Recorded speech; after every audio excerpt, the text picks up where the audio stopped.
Все ребята съехали с 3 августа, с 4 начали тренировки. Все идет по плану.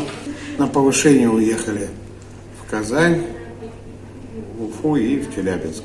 Мы в этом году, конечно, лишились защитников основного состава. Это 4 человека уехало. И основной вратарь уехал. Но мы не падаем духом, работаем.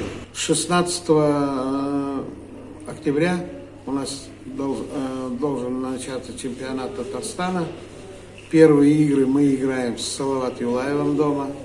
Они тоже заявились. Вторые команды Салават Юлаева, вторая команда очень сильная. Школа у них хорошая. Вот мы с ними начинаем 2 игры подряд. В нашей подгруппе пока 8 команд, которые участвуют на первенстве Татарстана. И в другой подгруппе тоже 8 команд. И по 2 команды из каждой подгруппы выходят в финальную часть. И там уже начинают разыгрывать чемпионство. 6 дней в неделю, час 15 лед и час земля. 1 выходной воскресенье. Все учатся в наших вахтанерских школах в 1 и во 2. Самое главное, чтобы они учились, как говорится, чтобы сезон учебный продолжался, чтобы на удаленку не уходили, на отдаленку ли. Ну и чтобы чемпионат у нас первенства Татарстана проходил ровненько, без срывов.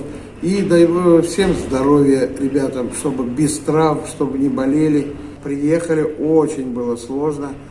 Вернее, сложно в каком плане? Все они потеряли физическую подготовку, потому что в пандемии там даже из дома выходить нельзя. Конечно, они все стали рыхлые.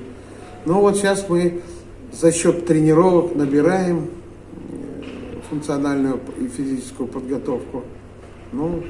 Ребята, как говорится, выходят на прежний уровень. Те, кто занимается спортом и кто не занимается, разница большая. Естественно, они, будем говорить, закаленные ребята, с иммунитетом, с хорошим.